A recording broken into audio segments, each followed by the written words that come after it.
The letter came on a Tuesday. Thin paper, the kind offices use when they don't expect a reply.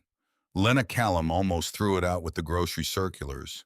She was 19. She was tired in the way that doesn't lift with sleep, and she was $412 short on rent, which was a number she had counted so many times it had stopped feeling like a number and started feeling like a verdict. When she saw the official seal, she assumed it was bad news.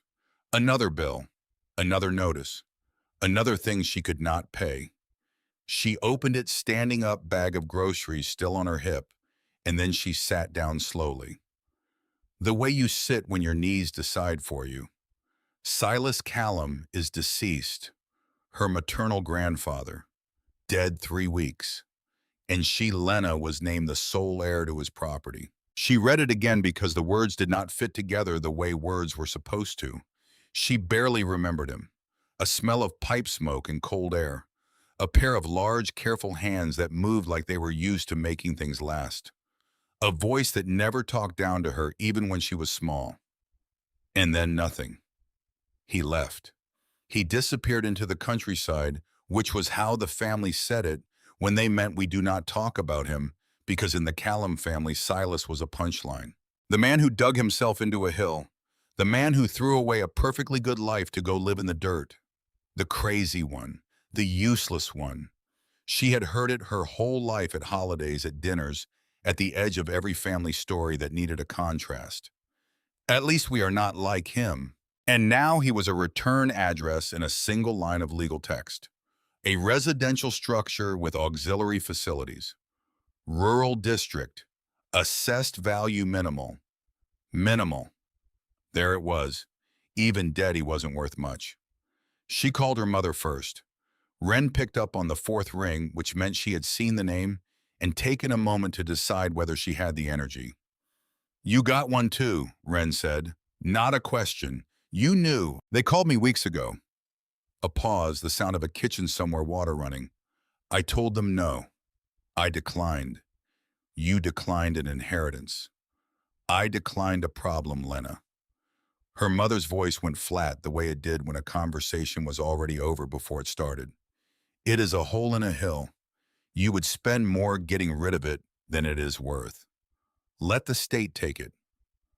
"Mom, I am—" She stopped. She was not going to say it.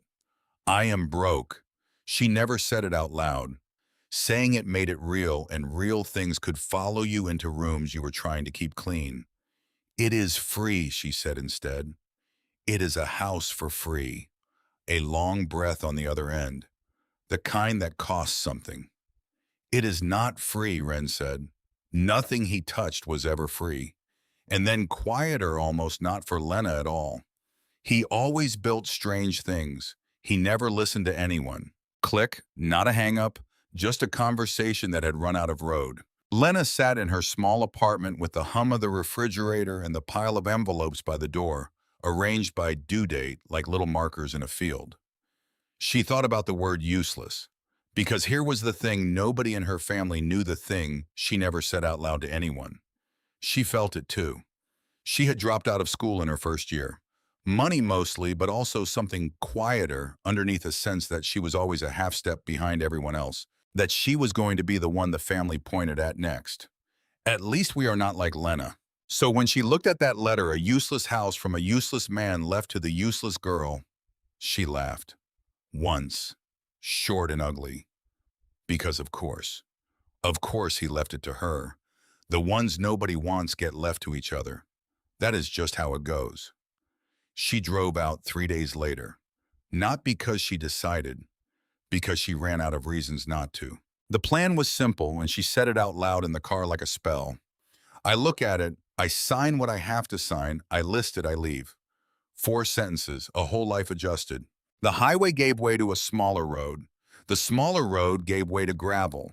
The gravel gave way to dirt, 2 pale ruts running into hills that got greener and emptier the deeper she went. No towns, no signs, no gas stations.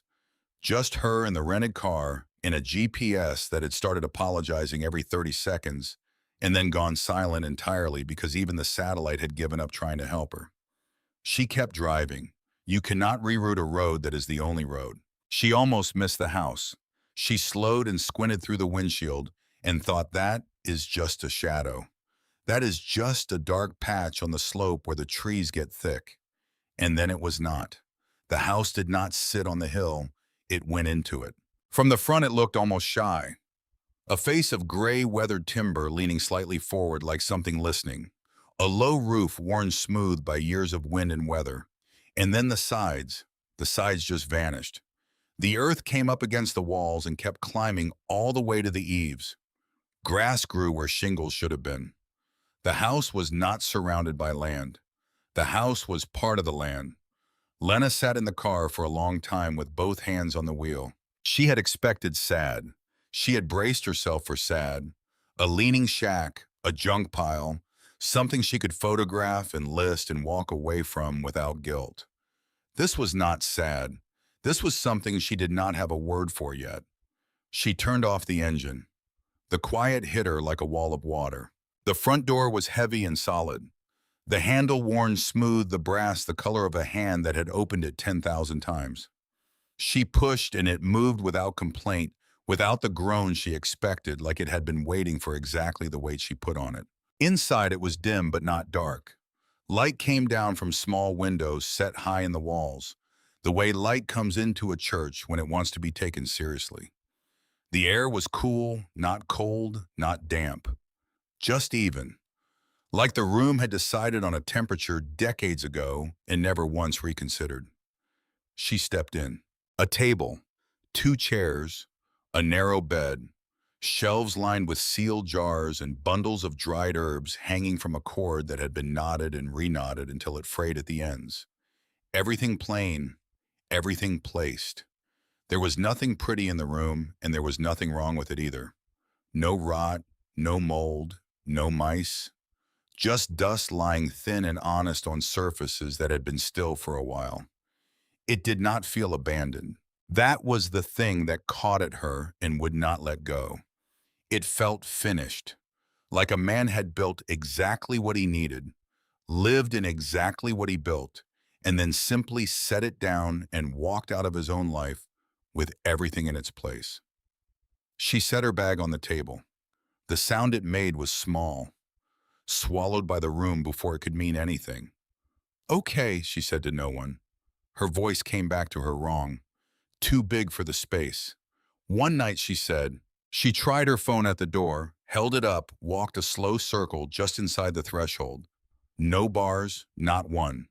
She went outside and held it higher, walked the perimeter of the house in the wet grass, arm raised like she was offering the sky something. Nothing. She laughed. That same short surprise laugh. Because of course there was no signal, of course. That would have been too easy, and nothing about this place was going to be easy. She went back to the car, turned the key. The engine clicked once and then went silent. She tried again, slower, gently. Click. She put both hands in her lap and stared through the windshield at the hill above the house and thought about her 4 sentences. I look at it. I sign what I have to sign. I list it. I leave. She had made it to the first one. The rest would have to wait. She was not scared, she told herself. She was inconvenienced. There was a difference. She held on to that difference like a railing. The first night she barely slept. The silence was the problem. In the city, silence is never real. There is always a pipe settling, a neighbor turning over in bed, a car 3 streets away with a bad muffler. Here the silence had no bottom. She could hear her own heartbeat. She could hear the blood moving in her ears. She lay in the narrow bed, fully dressed jacket, zipped a blanket she had found folded at the foot of the mattress, pulled to her chin, and she waited for the cold. The deep bone cold she had been warned about, the kind that comes through walls in old country buildings and finds you no matter how many layers you are wearing. It never came. The house held its warmth like it was made of something other than wood and dirt and old nails. Not the warmth of a fire, not the warmth of forced air through vents, something steadier, something underneath. And somewhere around 2 in the morning, exhausted, she stopped fighting and slept, without a single dream, which frightened her more than the dark had, because she had not slept like that in years. Not since before the apartment got small and the numbers got loud. Not since she was a child in a different house, when the world still felt like something solid you could trust to hold you up. She woke not knowing where she was. For one strange second, she was not afraid of that. Morning, pale light through the high windows. She lay still and took inventory. No phone signal, no car. Some food in her bag. Crackers, 2 apples, a sleeve of peanut butter cookies she had bought at a gas station 3 hours back. A few days if she was careful. But the shelves. She got up and looked at the shelves properly in daylight for the first time. Jars, dozens of them, dark vegetables suspended in clear brine lids, sealed with wax the color of old honey. She picked one up, held it to the light, tilted it. It looked right. It smelled right when she cracked the edge of the wax, sharp and clean and alive. She did not eat it, not yet. But she stood there holding it longer than she needed to because this was not the pantry of a man who had lost his mind. This was the pantry of someone who had known with complete certainty that winter was coming and had decided quietly and without any fuss to win. She found the well under a cover of warped boards half hidden in tall grass. The rope was rough against her palms. The bucket came up heavy. The water inside was so clear it looked like nothing, and so cold it stung her fingers. When she drank from her cupped hand, it tasted like stone and rain, and something older than both. She stood in the wet grass with water running down her wrist, and thought against every plan she had made, this is the best water I have ever had. Then she shut that thought down. Hard. Because thoughts like that were how people got stuck. She was not staying, she was inconvenienced. There was still a difference. The day filled itself with small things. She swept dust into piles and carried it outside, not entirely sure why she bothered. She rearranged a shelf that was already arranged. She ate carefully and made the crackers last. By afternoon, clouds had rolled in low and gray, pressing the sky down until it felt close enough to touch, and then the rain came. Not a shower, a commitment. It came down in steady gray curtains, soaking the slope, turning the dirt road to soup. She walked out to the road, once boots sinking to the ankle, turned back halfway because there was nowhere to walk to. There was no destination in that direction, just more road becoming less road becoming nothing. She came inside, wet to the knee, and braced for the cold to follow her through the door. It did not. She stood with her back against the closed door, dripping, and watched the rain work at the high windows. Then she put her palm flat against the wall. Cool, firm, dry, not one drop of moisture in it. Outside, the world was drowning. In here, it was as if the storm were happening to someone else entirely. She pulled her hand back and looked at it. That was the moment. If she was honest with herself later, and she would be honest with herself later many times, telling it to people who would not quite believe her. That was the exact moment the house stopped being a problem and started being a question. Because a house should not do this. A poor man's shack dug into a hillside in rural Montana should not be drier than a city apartment in the middle of a downpour. Not unless someone had built it that way.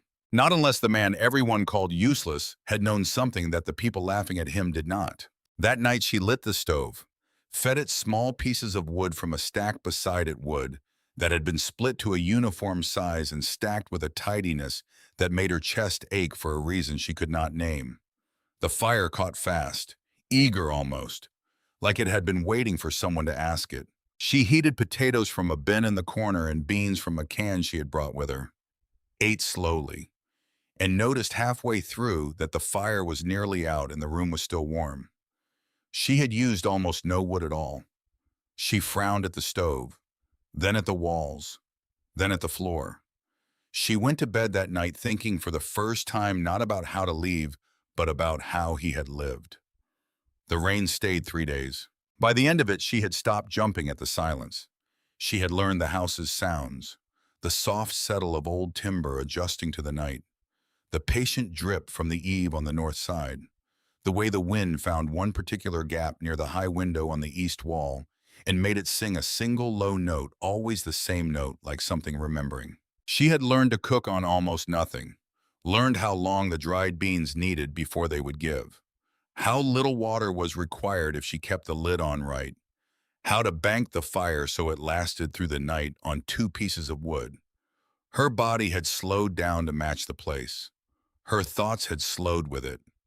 The numbers still came at night, rent and debt and the $412, but they came from further away now, quieter, like creditors who had misplaced her address.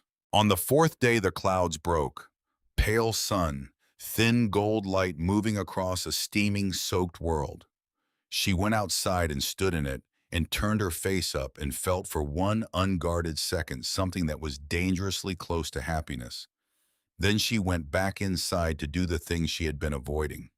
She was going to go through his belongings, find a deed, a title, a number for a lawyer, find the paperwork that would let her leave with a clear conscience. She started with the cupboard in the corner, and that is when she felt it. A draft, faint, cool, moving along the floor near her ankle. She stopped, held still, felt it again. A thread of moving air where there should have been no air at all. The windows were shut. The door was shut. The storm had passed, and the air was moving. She crouched down, put her hand low palm down, finger spread. There, steady, cool but not cold, purposeful. It was coming up from below, through the floor. She traced it with her eyes, and that is when she saw it. A seam in the floorboards. The boards fit tighter than the rest of the floor, actually, which was exactly why she had walked over them a dozen times without registering them.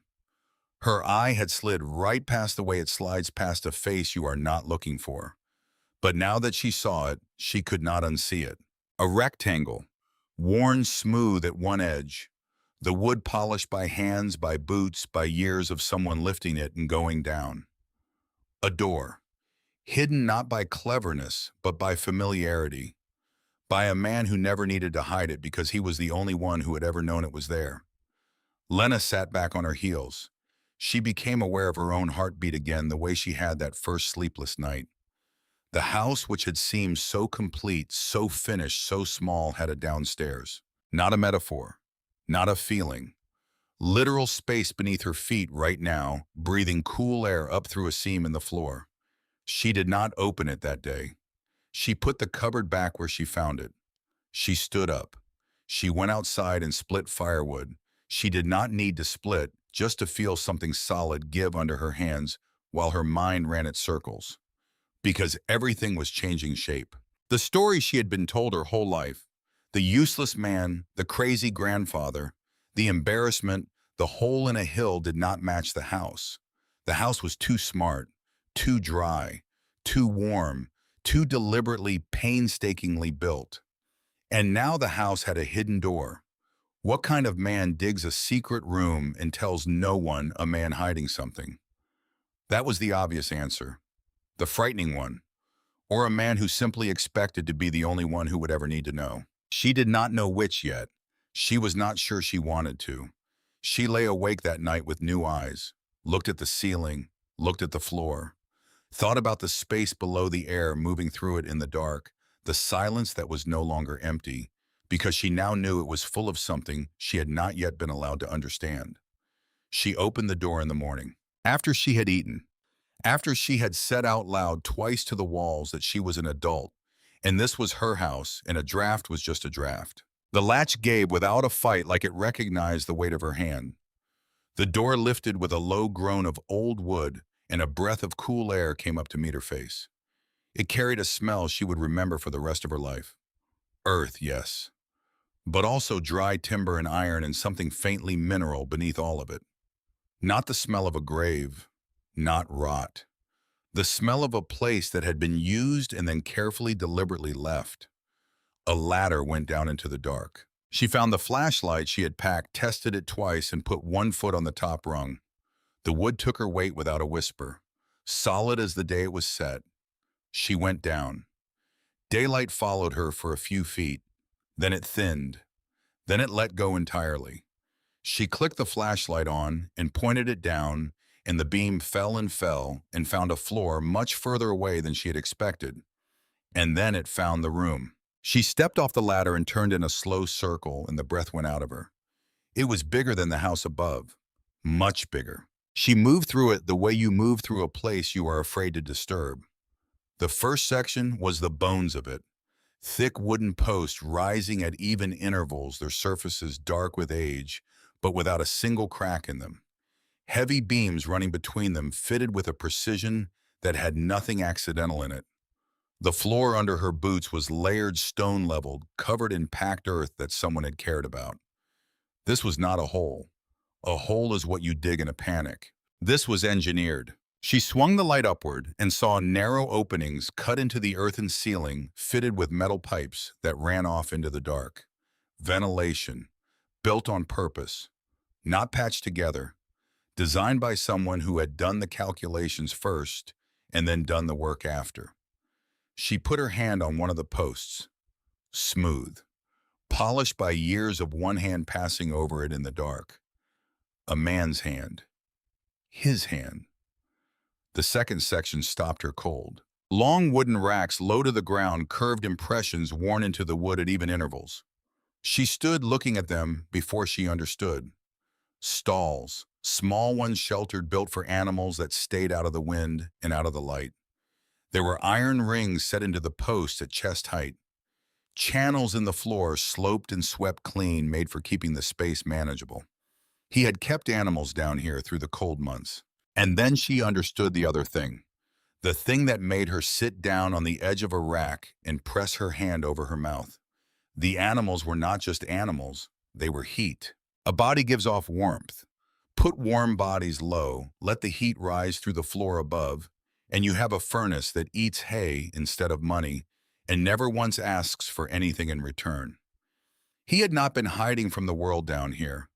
He had been running it, quietly, by laws older than any code written in any county office, by knowledge that does not make newspapers because it does not fail. The third section was food, shelves and shelves of it, some empty, some still holding crates labeled in faded ink. Potatoes, carrots, apples, grain. The floor here sloped gently, and she crouched and saw the shallow channels cut into the stone beneath placed rocks, guiding water away from the stores rather than letting it pool and rot things. Drainage. He had planned for drainage underground alone decades before anyone would have thought to ask him about it.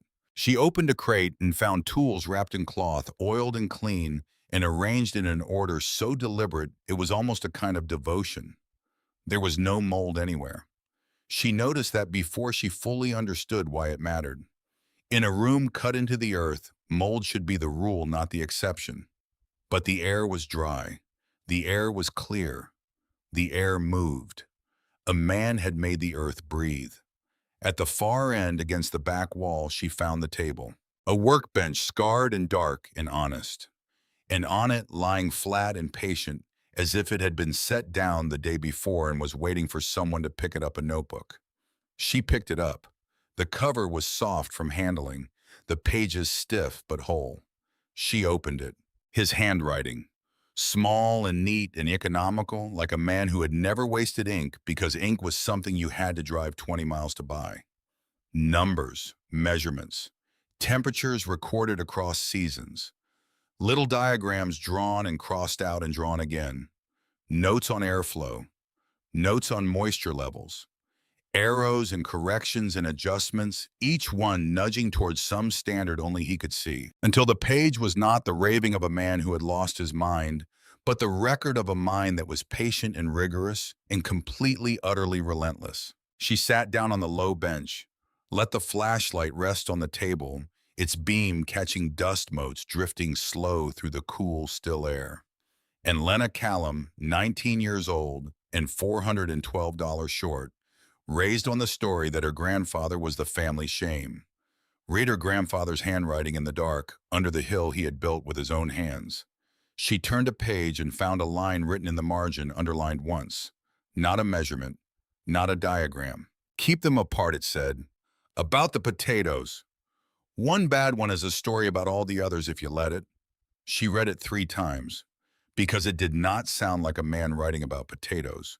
It sounded like a man who had spent a long time being the one they separated out, the one they pointed at so the rest of the story could stay clean. She understood something underneath the words before she understood a single fact about what had actually happened to him. This much the man who built this had not been useless. The man who built this had been brilliant. And the people who had laughed at him, her mother, her aunts, the whole chorus of the Callum family at every holiday table, had been standing on the surface of something they were too busy or too afraid to look down into. She closed the notebook, held it against her chest, and the question she had carried down the ladder turned itself over and became a different question entirely. Not why did a crazy man dig a hole, but who decided he was crazy, and what were they so afraid he had done? She did not have the answer yet, but sitting there in the cool, steady dark, with the air moving softly through pipes, a dead man had cut by hand, she felt something she had not felt in a very long time. She felt the direction of her life shift. Not collapse, shift. The way the ground shifts when you finally put your weight on something solid after years of standing on something that was never going to hold. She had come here to look at a hole in a hill and walk away. She climbed back up the ladder that afternoon knowing she was not going to do that. She did not know yet about Goldie Boss, the woman who had loved Silas in the quiet way that asked nothing back. She did not know about the flood that had come through this valley 29 years ago and what Silas had done when it did. She did not know about the metal box behind the loose stones at the base of the back wall, or what was inside it or what it would cost her to know. She only knew as she lowered the hidden door back into place and watched the seam disappear into the floor as if it had never been there that she had crossed something, and there was no climbing back up out of it. The house held its warmth around her steady and even, and for the first time since she had driven down that dirt road with 4 sentences and a plan, Lena did not ask it to let her go. She asked it something else instead. Quietly, almost shyly, the way you would ask a stranger who turned out to be family. What else don't I know? The next morning she started with the potatoes. It seemed small enough to be safe. She had brought a bag from the city already going soft, already growing those pale blind eyes that meant they were giving up. She carried them down the ladder and set them on a low shelf, spaced them out the way the notebook said, 1 finger width apart, no touching, because a rotting one should not be allowed to take its neighbors down with it. She checked them every morning. By the 4th day, she was certain she had done something wrong because the soft ones had not gone to mush. They had firmed back up. She stood in the cool dark holding a potato that had been dying in her city apartment a week ago, and it was firm in her hand, and she laughed out loud alone underground. The family laugh, short and sharp and surprised. She caught herself, heard it for what it was, and then laughed again quieter because maybe this was what the family had always been afraid of. Not the craziness, the accuracy, the laugh that came when something worked that everyone had agreed should not. She was still turning that over when she heard the truck. She climbed the ladder and went outside to find a battered pickup stopped on the dirt road, a man getting out of it. He was easily 70, big shoulders gone stoop, a face like a drop map, all folds and weather. He looked at her, then at the house, then back at her. "You are the girl," he said, not unfriendly, just a fact set down on the road between them. "I am Lena." She leaned on the shovel she had picked up on her way out the door. "I inherited the place." Something moved across his face, quick and gone before she could read it. "Fletcher Brant," he said, "down the valley." He nodded at the low spot where runoff from the rain had pushed dirt and small rocks across the road. She had been working at it for 20 minutes, and it was not cooperating. "You are doing that wrong," he said. She looked at the shovel. "Thanks. You shovel into the slope gives you more. You shovel along it, let it move where it wants to go, then move what is already down." He took the shovel from her, not rude about it, just certain. And he cleared in 2 minutes what she had been fighting for 20. She watched him work, watched the way his body knew where to put the effort and where not to. "Everyone in my family said he was crazy," she said, because she could not think of another way to start it. Fletcher Brant straightened up and looked at her over the shovel, and there was something in his eyes she would spend the next several days trying to name. It was not anger, it was older than anger. It was the particular tiredness of a man who has watched something true get called false. For so long, he has stopped expecting the world to correct itself. Did they? He said. Not a question. He handed the shovel back, climbed into his truck, and before he pulled away, he leaned out the window and said one thing, and it landed in her chest and stayed there the way the good things do, the ones that change the shape of what you already believed. Your grandfather was the smartest man this valley ever had. He let that sit for a breath. The only ones who could not see it were the ones who shared his name. Then he drove off and left her standing in the cleared road with a shovel and a sentence she did not know what to do with yet. She drove into town that afternoon. Fletcher had jumped the car for her enough to get it the 11 miles to the nearest anything. And the nearest anything turned out to be one street, one gas pump, and one store with a hand-lettered sign above the door. The girl behind the counter looked up when the bell above the door rang. She was about Lena's age, maybe a year younger. Hair pulled back, a paperback lying open and face down on the counter, the particular alertness of someone who has been waiting for something to happen and has almost stopped believing it will. "You are her," the girl said. Lena stopped. "I am getting a lot of that." "Silas's granddaughter." The girl sat up straighter. "The whole valley has been talking. You actually stayed up there in the hill house." "For now." "Huh." The girl studied her with the frank, unhurried interest of someone who has nothing to hide and nothing to lose by being direct. "Everybody figured you would take one look and leave same day. There was a bet. I had 3 weeks. You are ruining my 3 weeks." And Lena, who had not laughed with another person her own age and longer than she wanted to count, felt something loosen in her chest. "Sorry to cost you," Perry Wyndham, the girl said, and stuck her hand out over the counter. "You buy your salt here, and I will forgive the bet. I am going to need a lot of salt." Perry's eyebrows went up. Now that she said is interesting. Lena left with salt and a phone number written on the back of a receipt, and the strange, almost forgotten feeling of having somewhere and someone to come back to. It was the first ordinary thing that had happened since the letter. A girl, a counter, a small joke. And it mattered more than it should have, because it was the first time since Tuesday that someone had looked at her like she was a person and not an inheritance. That evening, she went back down the ladder with the flashlight and the notebook and spent 2 hours reading. Really reading. Not skimming for practical information, but reading the way you read something when you start to understand that the person who wrote it was trying to tell you something larger than the words on the page. The measurements were not obsession. They were the record of a man who had been blamed for one failure, one catastrophic failure that had not been his fault, and had decided that nothing he ever built again would fail. Ever. Not the potatoes, not the drainage, not the airflow, not the warmth of the room above. Every adjustment, every crossed-out diagram, every tiny correction in the margins was the same statement written in 100 different ways. "I will not be wrong. Not again. Not here where no one can take it from me." She read it the way she had read the line about the potatoes. Not for the information, for the man underneath it.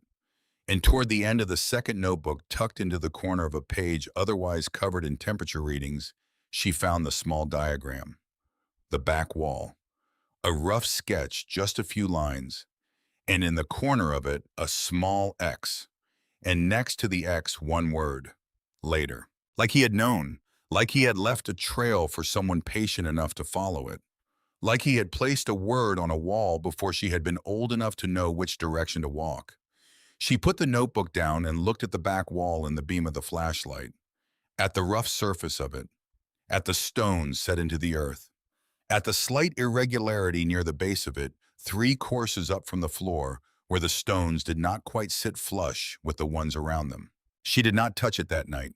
She climbed back up, closed the door on the floor, and lay in the narrow bed with the warmth of the house around her, and the weight of the word later pressing gently against the inside of her chest.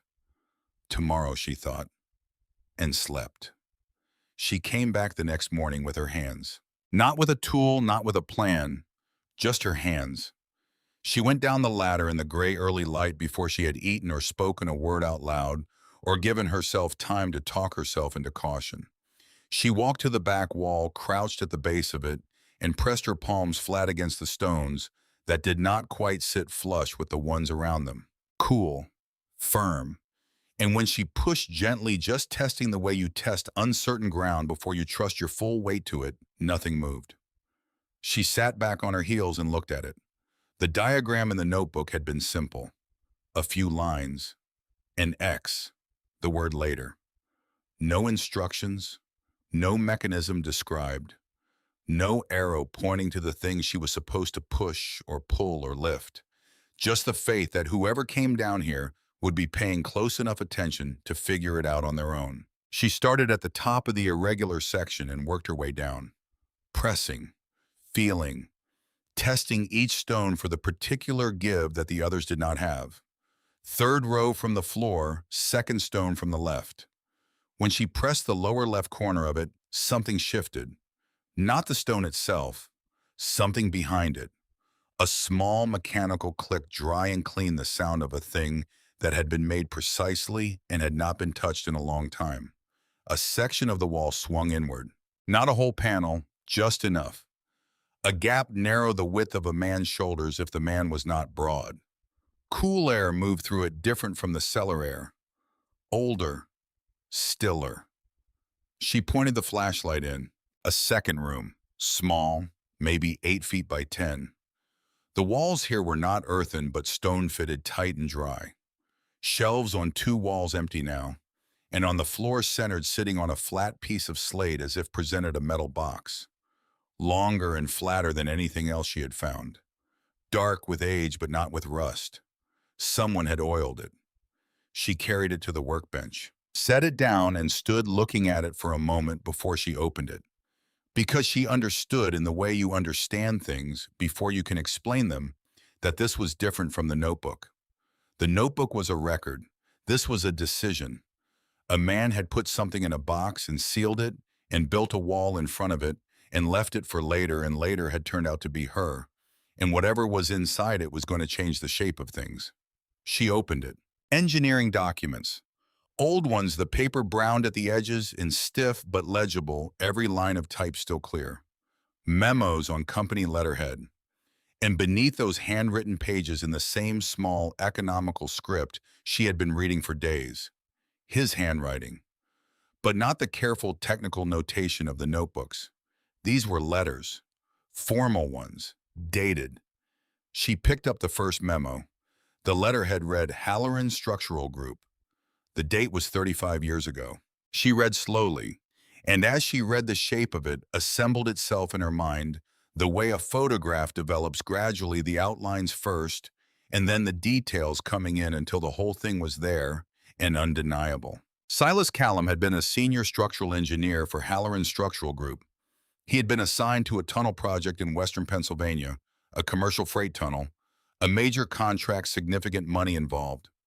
Midway through construction, the company had approved cost reductions, reduced material specifications, thinner load-bearing elements than the original design called for, faster timelines, less oversight at the critical seams. Silas had objected, in writing, multiple times. The memos were there, dated and signed, each one more specific than the last. I cannot approve these reduced specifications. The load tolerances are unsafe under projected conditions. I am putting this in writing so there is no confusion about my position if something goes wrong. There was a memo from above him, also dated, also signed.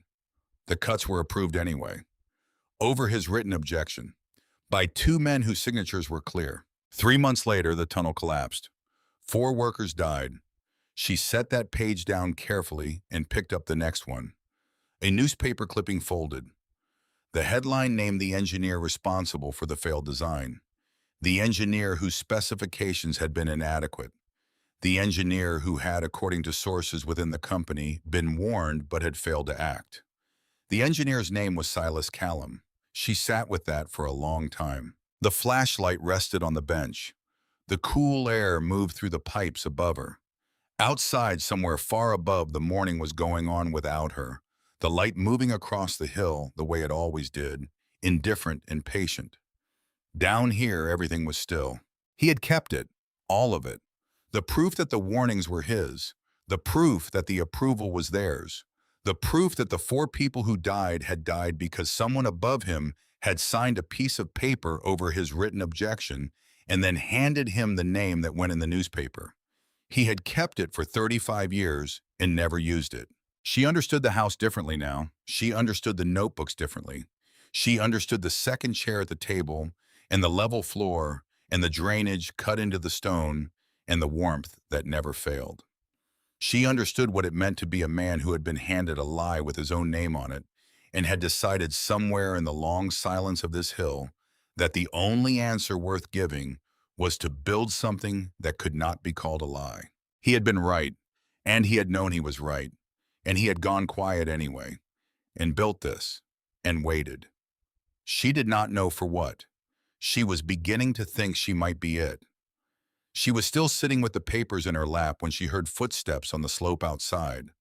Unhurried, the particular rhythm of someone who has made this walk before and is not in a hurry because they have made peace with the distance. She went up the ladder and came out blinking into the morning light. The woman on the path was old, 70s maybe past it. She moved with a cane that she did not lean on so much as carry the way you carry an umbrella when the sky has not yet decided.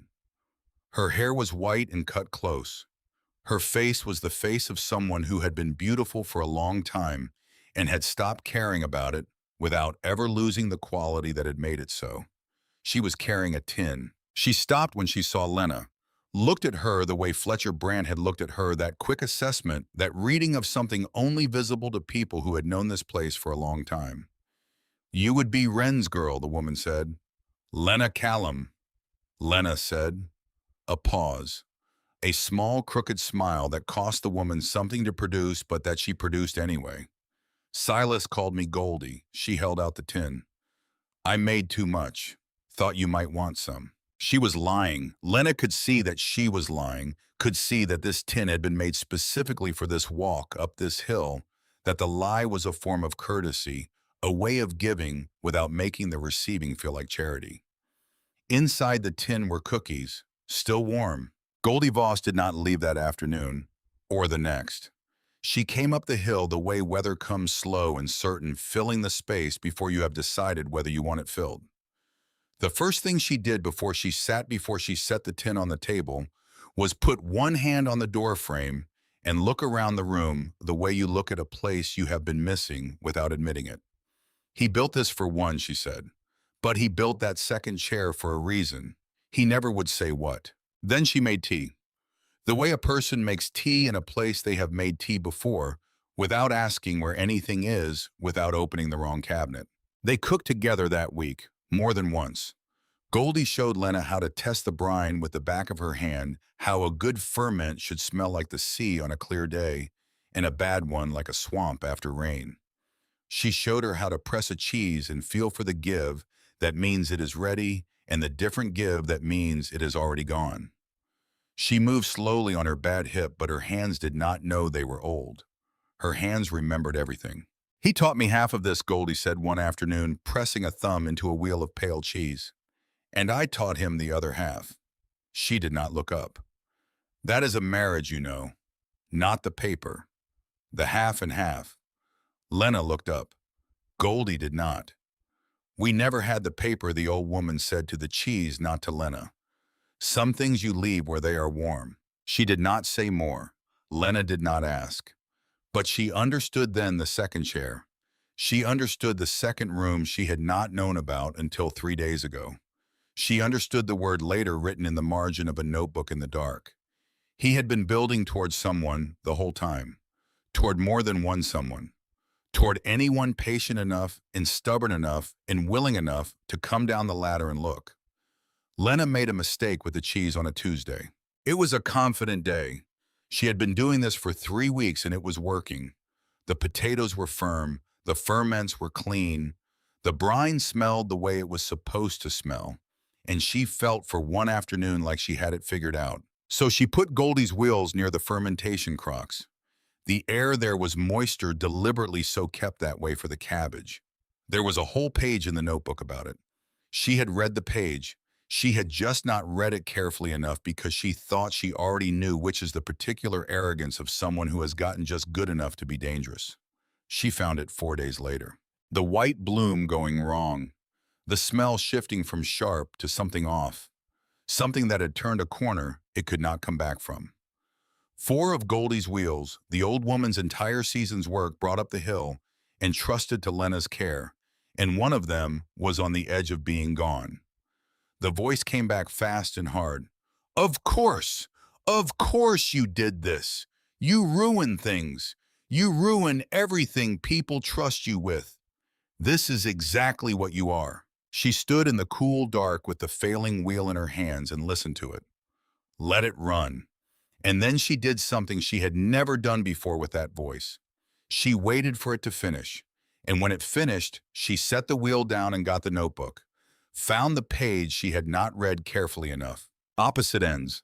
Cheese in the wet corner do not mix. I learned this the hard way, and it cost me a winter's worth of protein. The air that makes a ferment live is the same air that makes a cheese die. She moved the wheels, all 4 of them, to the dry end of the cellar, the end furthest from the crocks. Wrapped them the way the notebook said, adjusted the small metal ventilation vanes he had built into the shelving for exactly this contingency, and then she sat with them. For 2 days she checked them, turned them, corrected the wrapping when it shifted, watched the wrong blooms slow and stop on 3 of the 4 wheels. The 4th was gone. She had known by the end of the first day that it was gone. No amount of attention was going to bring it back, and pretending otherwise would have been another kind of failure, the kind that lets you feel better while the damage quietly spreads. When Goldie came up the hill that Thursday, Lena met her at the door before the old woman had set foot inside. I made a mistake, Lena said. I put the wheels in the wrong section of the cellar. I caught it 4 days in. 3 are fine. The 4th is gone. It is my fault, and I will pay you for it. She had rehearsed it. Not the words, but the steadiness, the not looking away. Goldie looked at her for a long moment, long enough that Lena felt the urge to fill the silence with something, an explanation, a justification, anything to soften it. She did not. Then the old woman's eyes filled. She set the tin she was carrying on the step, and she crossed the threshold, and she took Lena's face in both of her warm, dry hands. Do you know what he would have done? Goldie said. Lena shook her head, just slightly careful of the hands holding her face. Exactly that, Goldie said. He would have told the truth and saved what he could and gone back and read the page he should have read the first time. The tears spilled over. Lena did not wipe them. Let them go where they went. You are not the family that named him, Goldie said. You are the one that came down the ladder. That evening, with the lamp turned low and the spring rain soft against the windows, Goldie gave her the rest of it. They were at the little table with their hands around their cups, and Lena asked the question she had been holding since the metal box. What did he do, she said. Before. In the city. What actually happened? Goldie's hands went still. Lena watched a decision happen on the old woman's face. Watched her weigh something, settle something, decide the girl had earned it. He was an engineer, Goldie said. A good one. Structural work. Underground projects mostly. Tunnels, foundations, the kind of work that holds everything else up and that nobody ever sees until it fails. She paused. There was a project in Pennsylvania, a tunnel, commercial freight. He was the senior engineer on the structural team, midway through the company-approved cuts. Materials, load specs, timeline. He objected. In writing. Multiple times. Lena kept her face still. The tunnel collapsed, Goldie said. 4 men died, and the company needed somewhere to put the name that would go in the papers. She looked at her cup. It is a great deal cheaper to ruin one man than to admit a whole company killed people to save money. She said it without heat. That was the thing that made it land so hard. Not anger, just the flat, clear tone of someone who has had 35 years to locate the exact shape of an injustice and has long since stopped being surprised by it. He kept the proof, Lena said. Goldie looked up. Yes, I found it. In the second room behind the back wall. Goldie was quiet for a moment. Then almost to herself, he always said later, he never used it. No. Goldie set her cup down. I asked him why. More than once. I screamed at him about it, honestly told him to call a lawyer, to go to a newspaper, to make them say his name right. She shook her head. And he told me that a man who has to argue he is good has already lost the argument. He said he would just be good, and the work would say it for him. The rain found its one note in the gap by the east window and held it. And then he came out here, Goldie said, and he built a house that would never let him be cold, and a cellar that would never let him be hungry, and he was good quietly for 35 years. Lena looked at the floor, at the seam she now knew was there. Tell me about the flood, she said. Goldie's hands found each other on the table. 29 years ago, she said. Spring melt came fast on top of a week of hard rain. The river came up in a single night, took the bridge, took the lower road. The farms down in the valley bottom took 4 feet of water before people could get their animals to high ground, and the ones who waited too long lost everything they had stored for winter. Every root cellar, every cold room, every jar of anything put up against the cold months gone. She stopped, swallowed. 11 days, she said. The whole valley cut off. No road in or out, no power, no way to get help in, and no way to get people out. 40 of us ended up on this hill because there was a man nobody talked to anymore, the crazy one up in the dirt.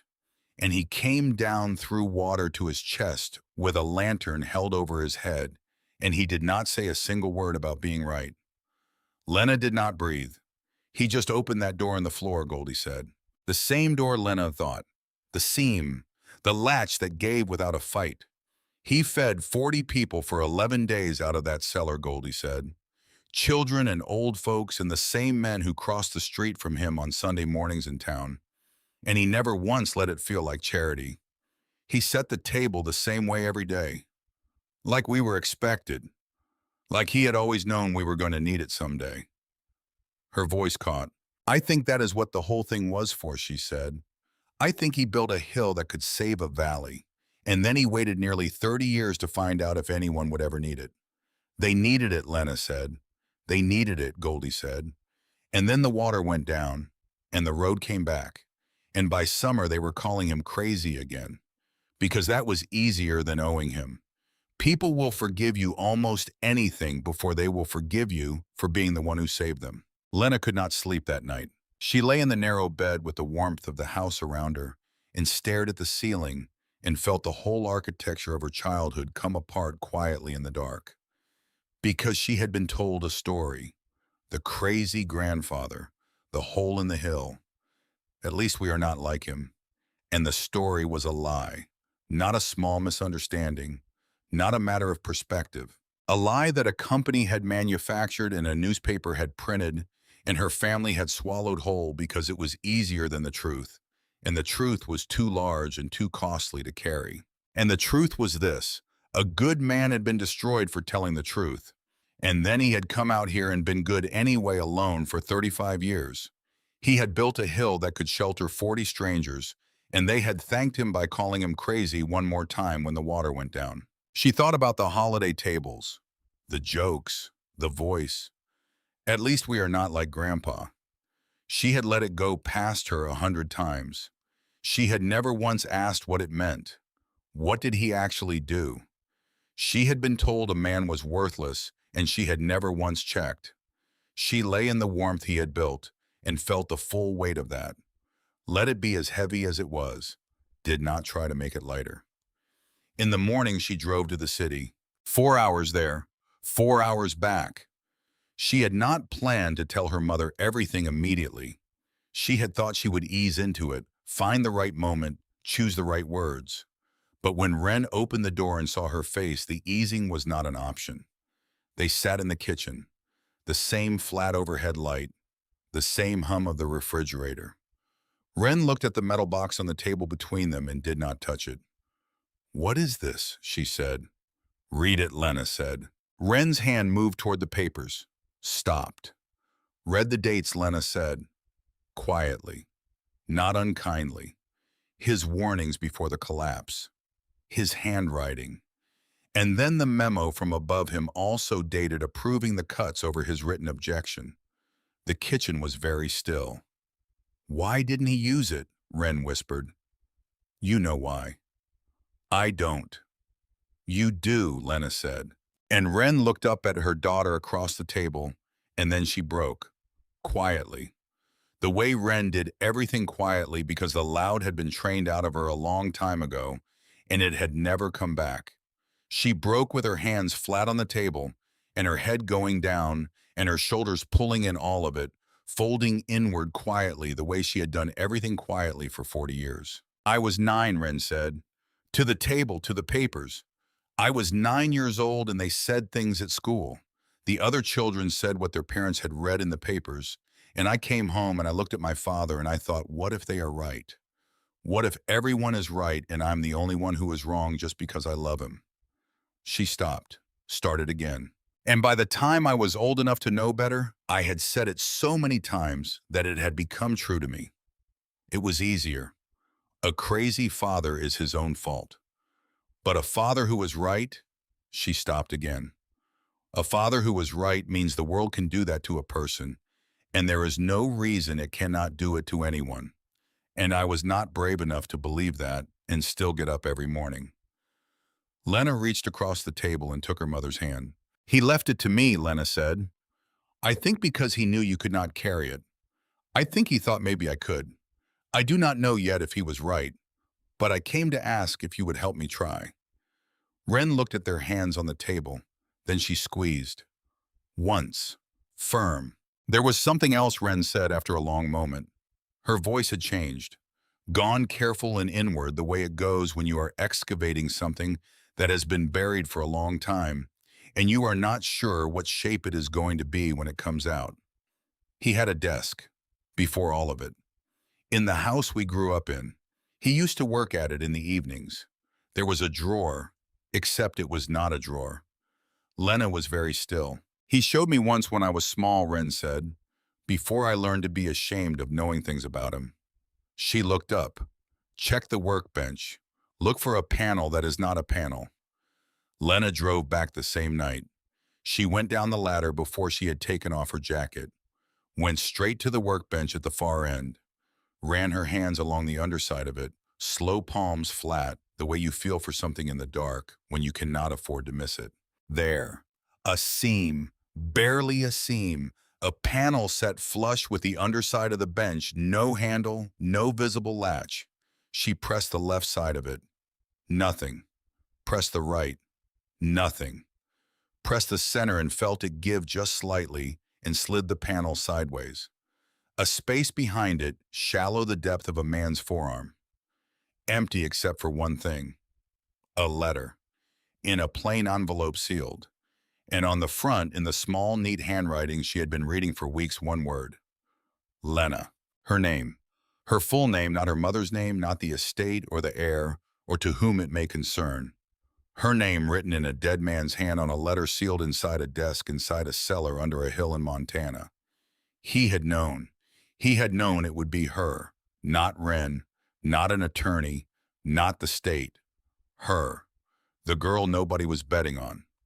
The one the family was already starting to point at. He had written her name before she had been old enough to come looking. Her hands shook badly enough that she had to set the envelope down on the bench and press both palms flat and breathe before she tried to open it. She opened it carefully, the way he had done everything. Lena, the letter began. If you are reading this, you came down the ladder. That is most of it, you know. Most people never come down the ladder. They stand on the floor their whole lives and never once wonder what is holding it up. She read it standing at the bench in the beam of the flashlight in the cool, still air of the cellar he had built alone over decades. Your mother will not come. I do not say that to be unkind. I knew her when she was brave before the world taught her that being brave cost more than she could afford to pay. I do not blame her for what fear does to a person. But you. I watched you at the holidays, the quiet one, the one they were already starting to point at, the one who looked at me once when you were very small like you wanted to ask me something and were not allowed. You were allowed. You were always allowed. I am sorry no one ever told you that.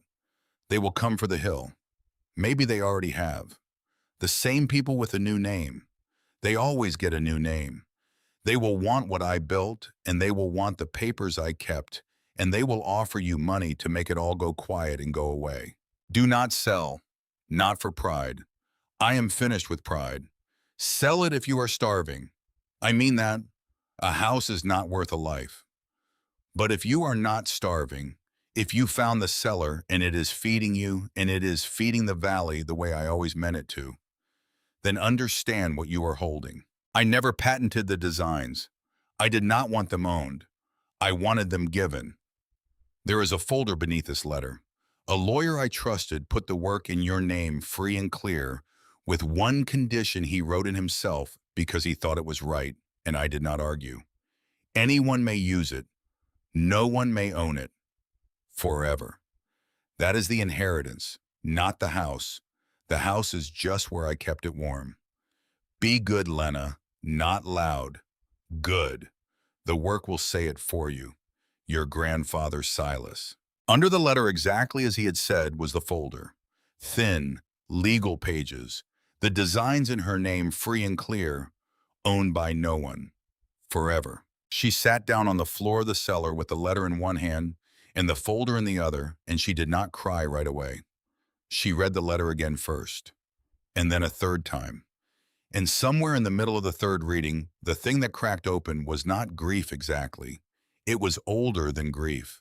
It was the particular feeling of being seen by someone who is no longer there to see you. He had written her name on a letter and waited, and she had come. She sat in the cool dark for a long time. The air moved through the pipes above her, patient and steady.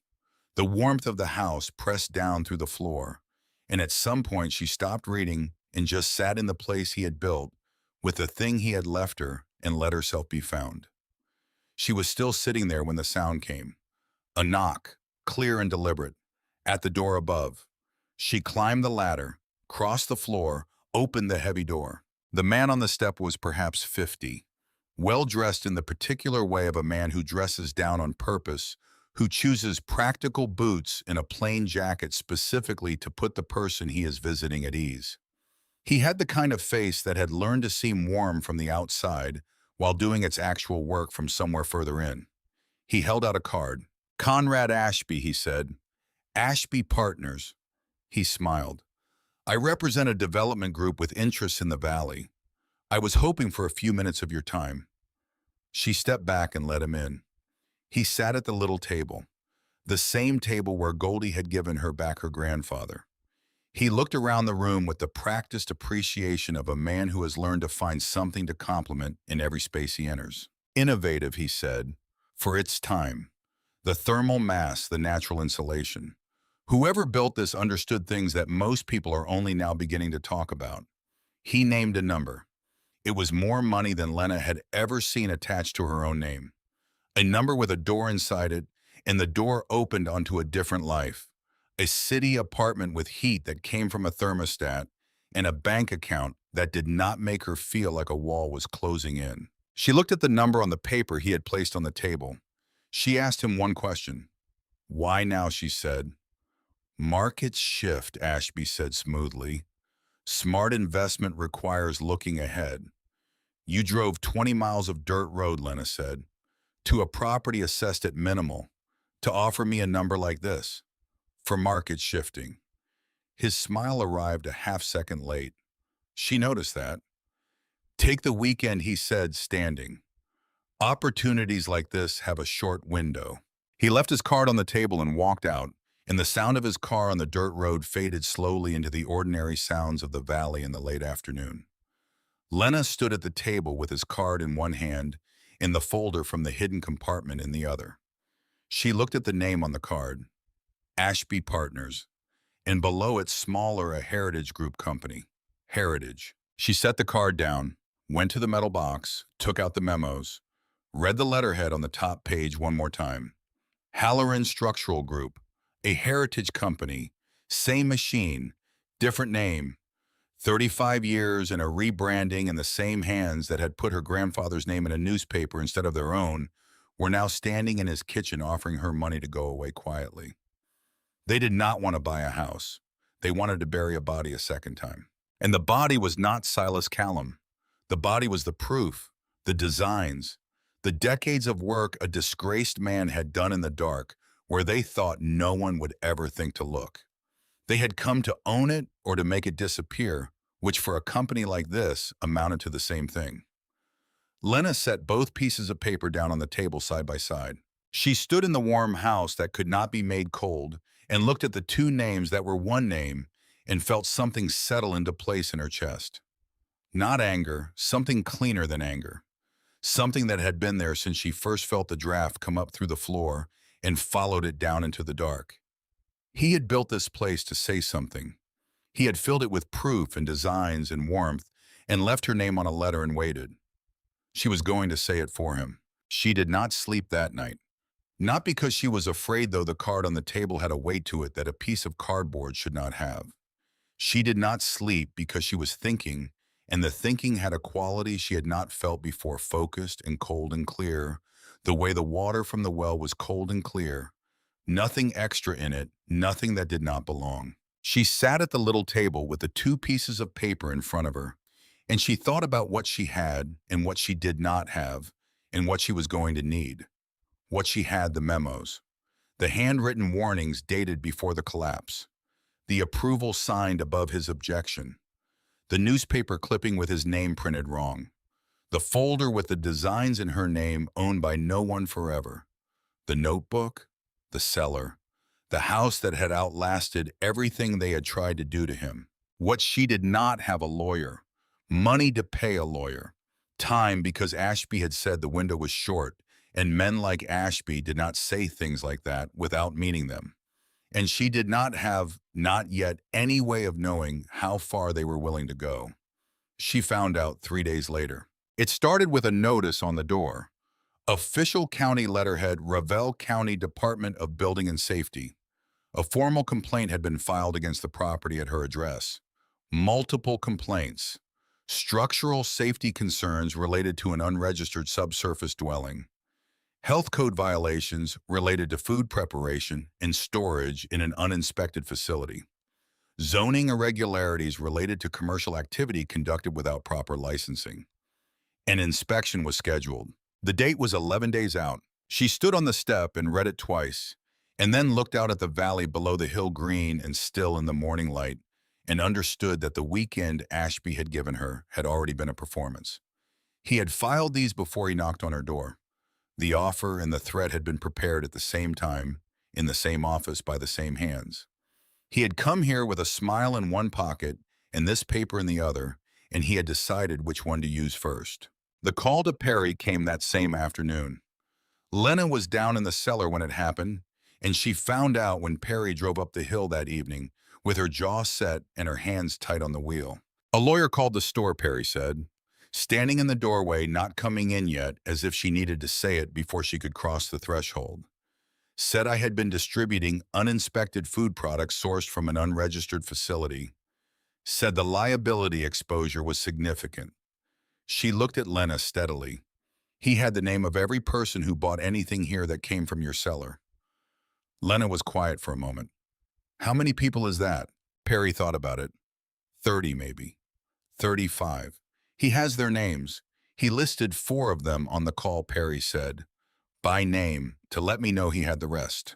Fletcher called the following morning. A letter had arrived about the access road that ran along the edge of his property to reach the hill. Questions about the legal status of the easement. Questions about whether the use of the road for what the letter called commercial traffic exceeded the terms of any existing agreement. The letter suggested that if the matter could not be resolved, the road might need to be closed pending legal review. Lena sat with all 3 things in front of her: the county notice, Perry's call, Fletcher's letter. 3 directions at once: the store, the road, the property itself. He had mapped her dependencies, and he was pressing on all of them simultaneously, and the message was not complicated. You cannot fight this from a hill with no allies and no money and no legal standing, so stop trying to be brave and take the number I left on the table. She went down the ladder. She did not go down for a reason. She went down the way she had learned to go down when she needed to think, because the thinking she did up there was city thinking, fast and reactive and full of noise that was not actually there. The thinking she did down here was different, slower, more like the Notebook, patient, one thing at a time. She sat at the workbench. She looked at the wall where the second room was, looked at the place where the stones did not quite sit flush, thought about a man who had been handed a disaster and had decided not to fight it loudly, not to stand in a courtroom and argue, not to make it a battle of words against a company that had more words than he did and better lawyers to arrange them. He had just built something true, and then he had waited 35 years for the truth to matter to someone. She thought about what he had gotten wrong. Be good, not loud. Good. He had been good. Completely, entirely without compromise. Good. He had built this hill and kept 40 people alive and stored the proof and left her name on a letter, and he had been right about everything except one thing. He had thought that being good quietly was enough. He had thought the work would speak for itself if he just kept doing it and kept the proof and waited. But proof locked in a box under a hill does not speak. It waits. And waiting is not the same as speaking. Sometimes good has to be loud. Sometimes good has to make copies. She went back up and called Perry from the bottom of the driveway where the signal was strongest. 2 bars. Enough. I need your store's copy machine, she said. Perry was quiet for half a second. How many pages? All of them, Lena said. She drove down the next morning with the metal box and the folder and the notebook under her arm. She and Perry spent 4 hours at the machine in the back of the store, the one that smelled of warm toner and was older than both of them, combined feeding pages through one at a time. The memos, the warnings in his handwriting, the approval signed over his objection, the newspaper clipping, the legal documents placing the designs in Lena's name. 3 complete sets of everything, photographed and photocopied and stacked in 3 separate envelopes. Perry sealed them without being asked, addressed them in her own handwriting because her handwriting was steadier. The first envelope went to a lawyer in the county seat, a woman named Aldrich, whose name Fletcher had given Lena 2 days earlier. She handles land disputes, Fletcher had said. She is not cheap, but she is correct, and she does not back down from a company with a long name and a short memory. The second envelope went to the regional desk of a newspaper 2 counties over. Perry had written a note on a separate sheet of paper and tucked it inside. You will want to read this, the note said. It has been waiting 35 years to be read. The third envelope Lana kept. She drove to the county seat that afternoon and walked into the office of the state building inspector and placed it on the front desk and asked that it be logged as submitted material relevant to the inspection scheduled for her property in Revelle County. The woman at the desk looked at the envelope, looked at Lena, and wrote the date on the front without any expression at all. On the way back, she called her mother. Wren answered on the second ring. I need you to come, Lena said. How soon? Wren said. Now, Lena said, or as close to now as you can manage. And bring the name of the family lawyer, the one Dad used when he was handling Grandma's estate, the old one. There was a pause. Kellerman Wren said, Howard Kellerman. He is 80 if he is a day, and he has not practiced in years. He practiced long enough to know, Silas, Lena said.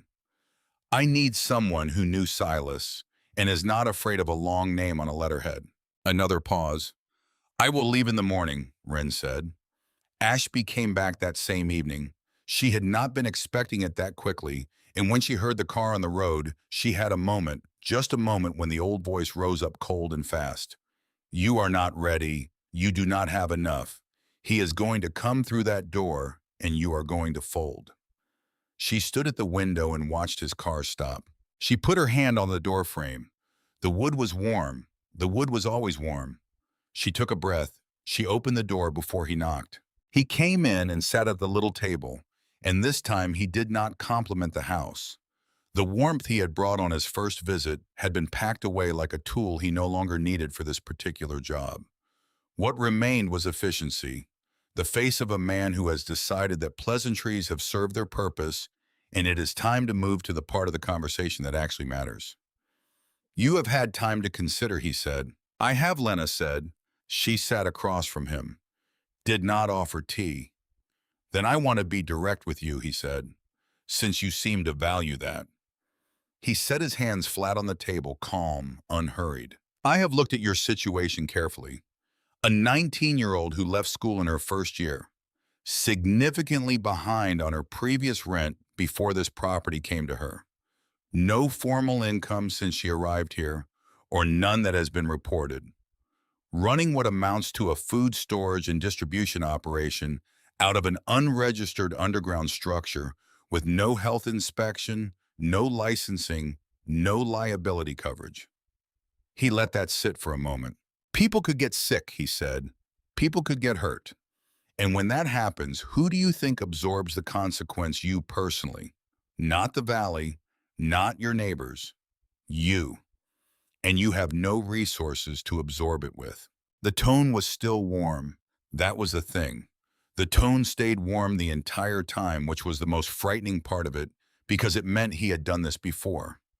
He had sat at other tables in other houses and said things like this to other people in warm tones, and it had worked. I am trying to help you, he said. The offer I made is still on the table.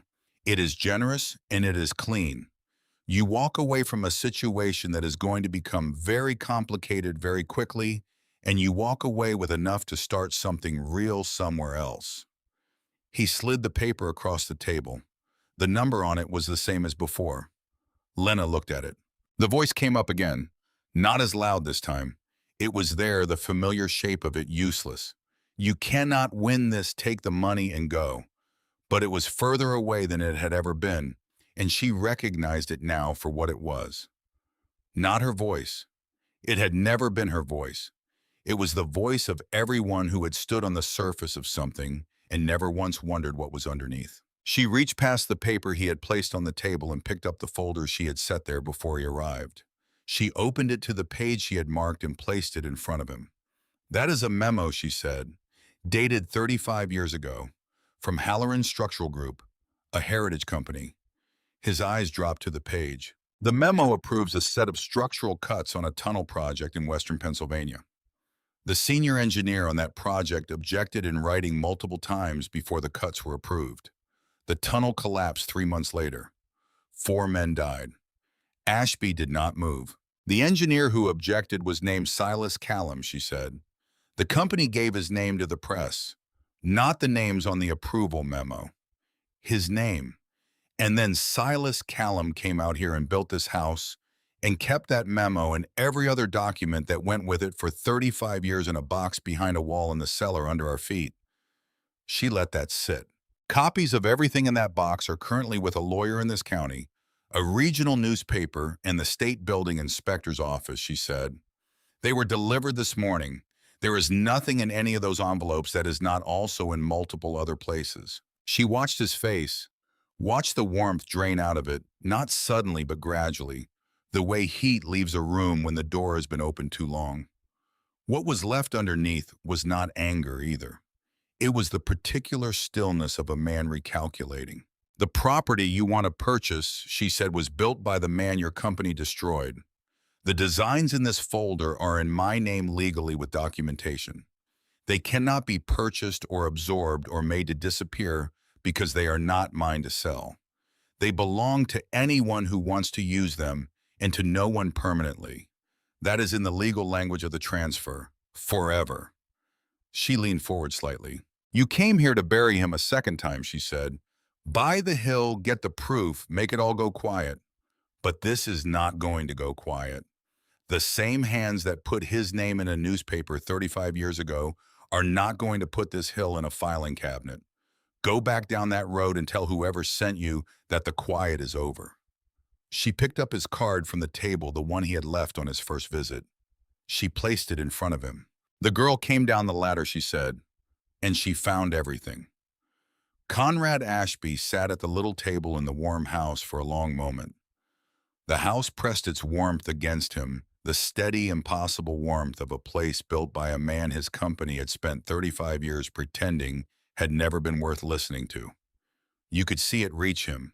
You could see something behind the efficiency flinch, some small thing quickly suppressed. He picked up his card. He picked up the paper with the number on it. He stood, and he left without a word, and the door closed behind him with the same solid sound it always made. And the sound of his car going down the dirt road was ordinary. And then it was gone, and the valley was quiet, and the house was warm. And Lana sat at the little table and let her hands shake for exactly 30 seconds because they had earned it. Then she stopped. Wren arrived the following afternoon with Howard Kellerman in the passenger seat of her car. Kellerman was 82.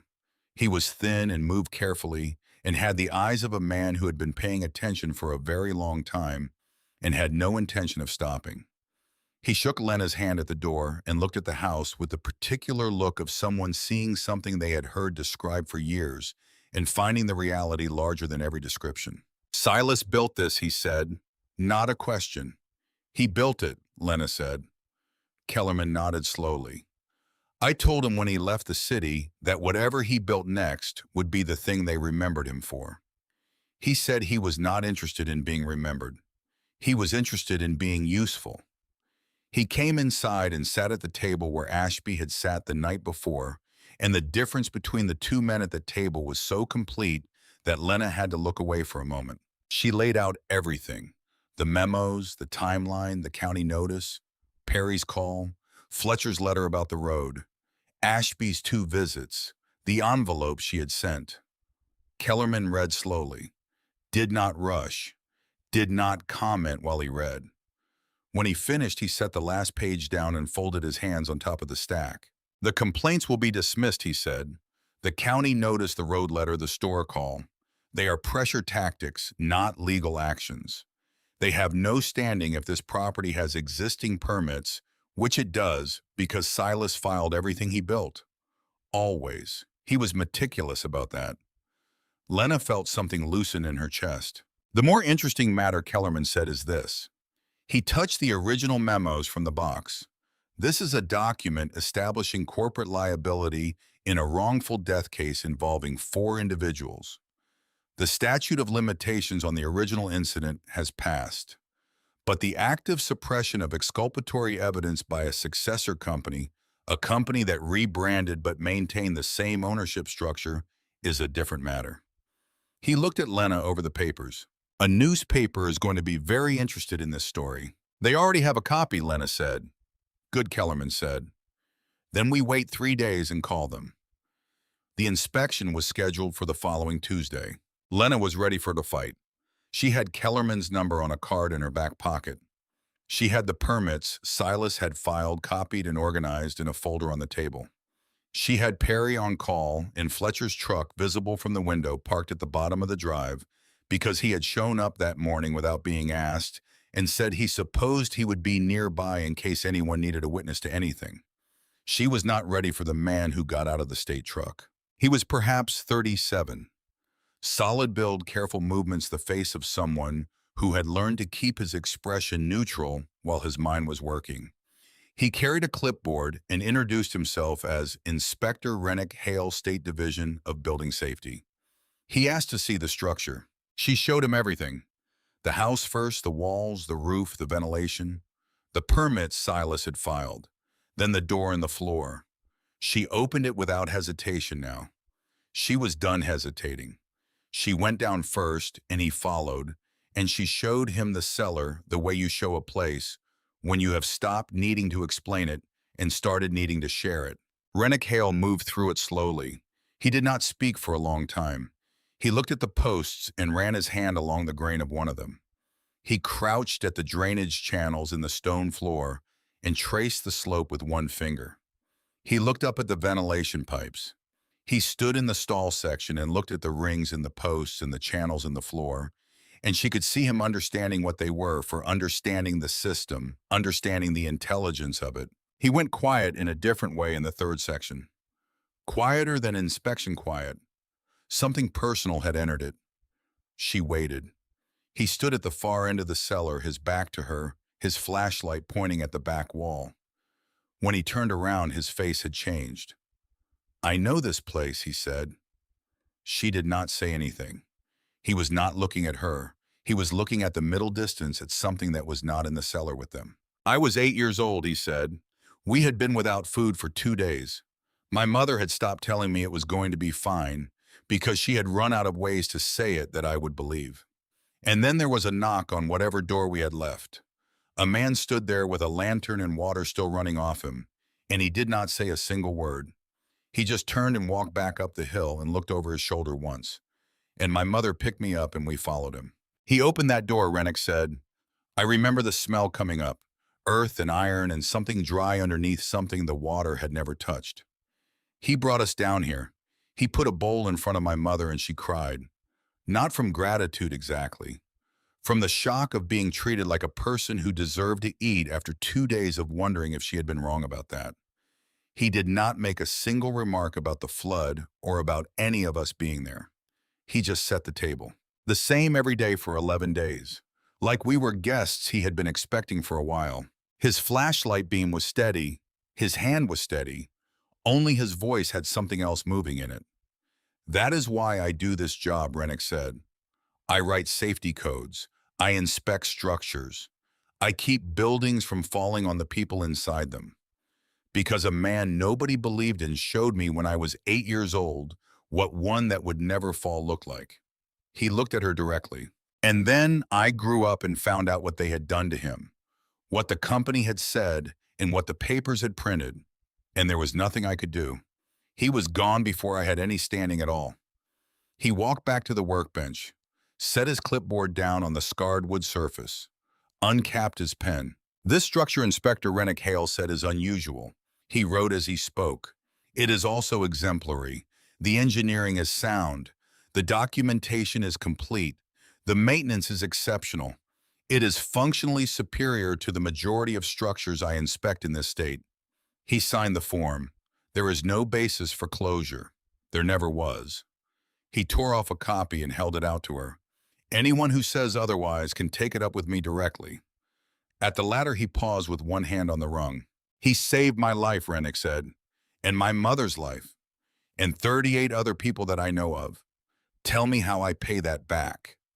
Lena stood in the cellar her grandfather had built in the cool, steady air he had engineered with the form in her hand that said what had always been true, and she thought about the letter, about the line she had come back to again and again since the night she read it by flashlight at this workbench.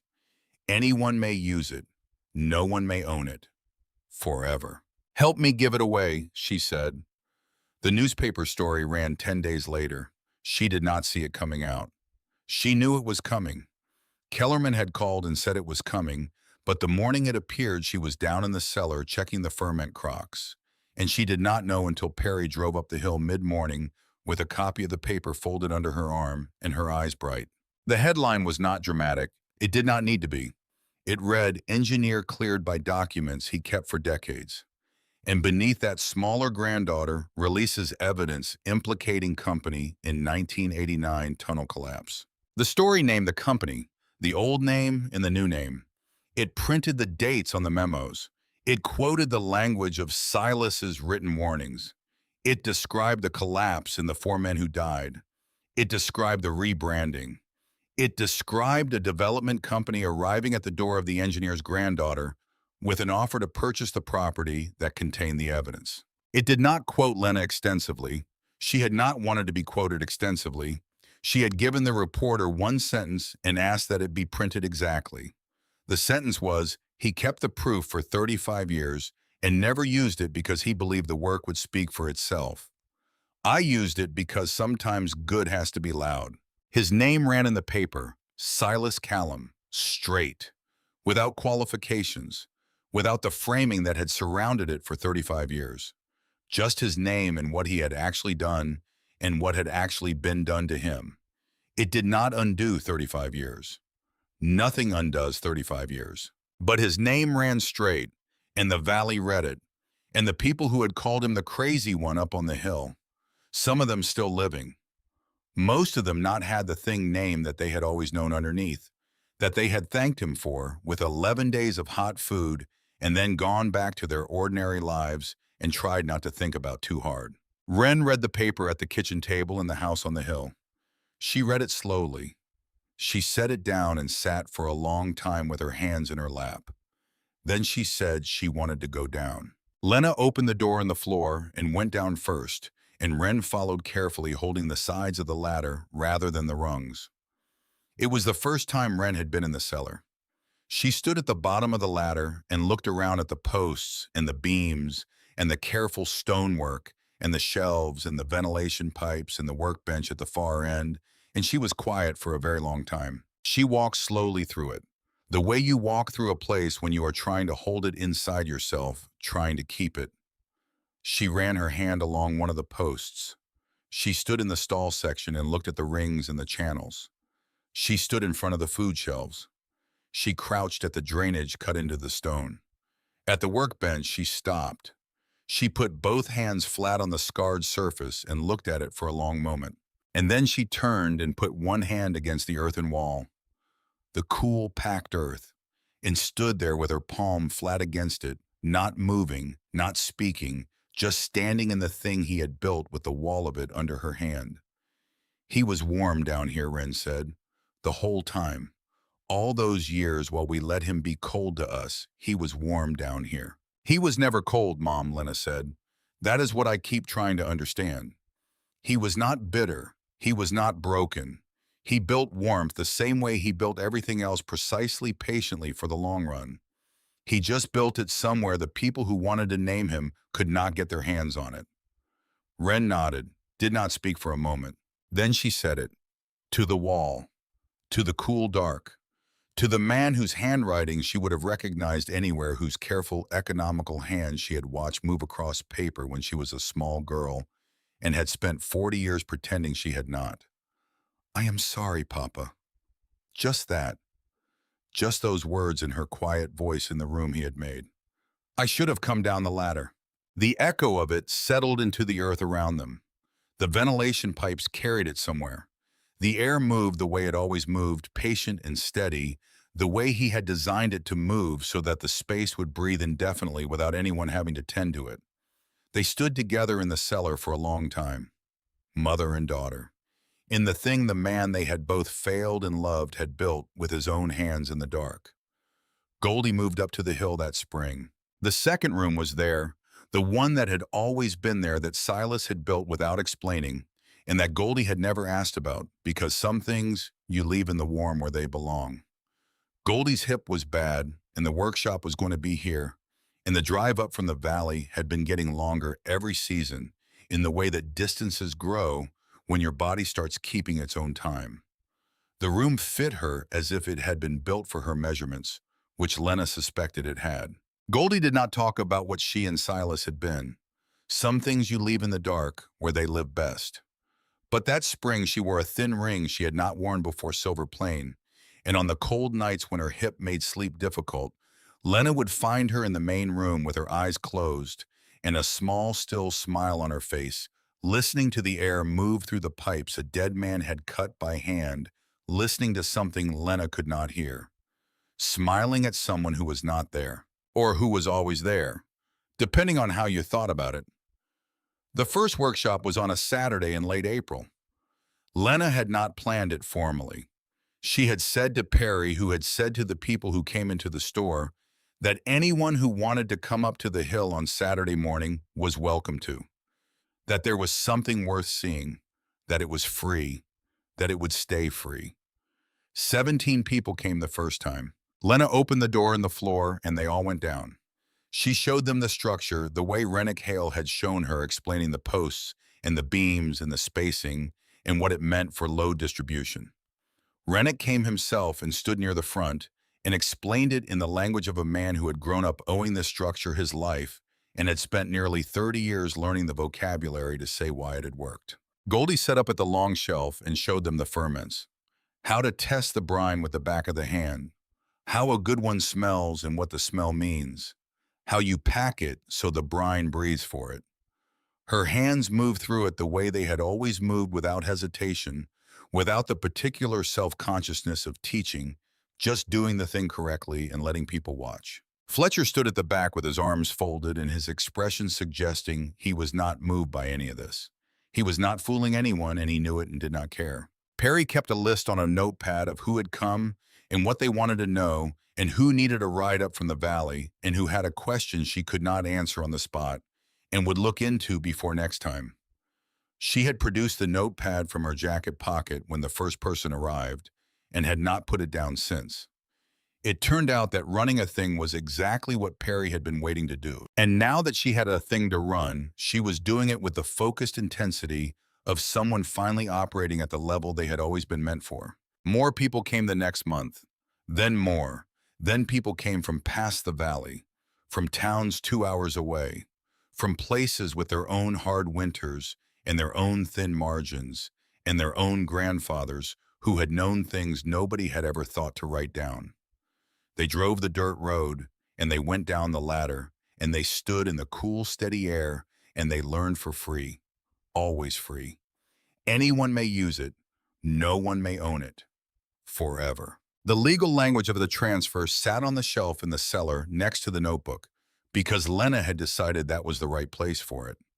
Not in a filing cabinet, not in a lawyer's office. Here where the thing it described lived and breathed and kept its temperature and went on being exactly what it had always been. She heard from Kellerman that Ashby Partners had quietly withdrawn its complaints, all 4 of them. The county notices the letter to Perry, the road dispute with Fletcher, all of it withdrawn without comment or explanation in the week after the newspaper story ran. The Heritage name did not appear in any further communications. Whether the company would face consequences for the suppression was a longer matter, Kellerman had said, and the outcome was not certain. But the story was out. The names were in print. The memo with the signatures was in a newspaper archive, and a lawyer's file in a state inspector's office, and in the possession of a family who was not going to let it be quiet again. It was not justice exactly. Lena had stopped expecting exactly. It was the beginning of a different kind of accounting.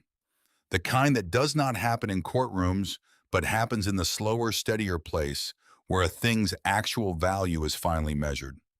Where a man is not worth what a company said he was worth, but what he built and who survived because of it.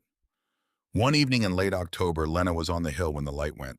It went the way it goes in Montana in the fall, slowly at first, and then all at once the gold pulling back across the valley like something being carefully gathered. She stood at the top of the slope with the house behind her and watched it until the last of it was gone, and the sky went the deep, quiet blue that comes just before dark. Below her, the valley was beginning to show its lights. Farmhouses, the road, the single string of yellow from the town 11 miles away, the world going about its ordinary evening in the ordinary way. She thought about the letter. She thought about the line she had been carrying since the night she first read it by flashlight at the workbench.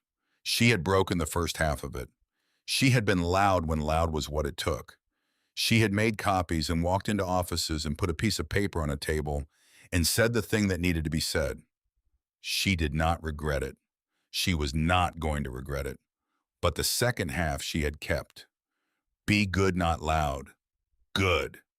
The work will say it for you. She had been good. She had told the truth about the cheese and paid for what she broke and gone back and read the page. She should have read the first time. She had opened the cellar to anyone who wanted to come down. She had put the designs in a folder that belonged to no one permanently and made sure the folder was somewhere the designs could breathe. She had brought her mother to the wall and waited while Wren found the words she had needed 40 years to locate. She had been good, and the work had said it, not loudly, not dramatically, but steadily, the way the warmth in the house was steady, the way the air in the cellar moved, the way the water from the well came up clear every single morning. That was what he had built, she understood now. Not a house, not a cellar, not a system of thermal mass and ventilation and drainage. He had built a proof, the same proof he had written in the memo and never used, the same proof he had kept in the box and never shown, the proof that a person could be right and be quiet about being right and build something true in the dark where no one could take it and leave it for someone who would eventually come down and find it. She had found it. And she was going to spend the rest of her time here making sure anyone who came down the ladder could find it too. She went inside as the dark came on. She crossed the main room and crouched at the seam in the floor, put her fingers to the latch that had given the first time like it recognized her, lifted the door. The breath of cool air came up to meet her face the way it always had, the smell of earth and dry timber and the faint mineral something underneath. She did not go down. She just knelt at the edge of the opening with the warmth of the house at her back and the cool breath of the cellar on her face, and held both of them for a moment. The warmth behind her and the cool below. The world above and the one he had made underneath it. Both of them real. Both of them hers.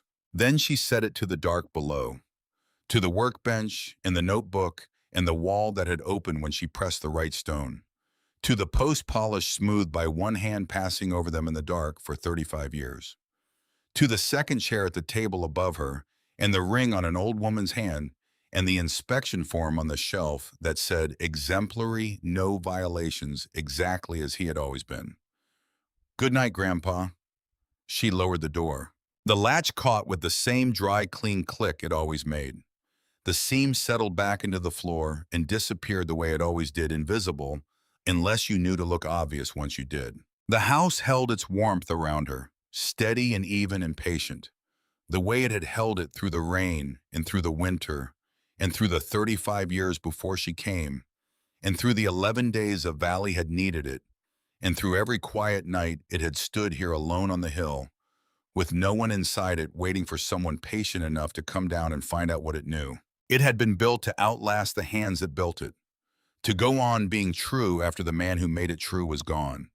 It would go on. She put her hand flat on the warm floor.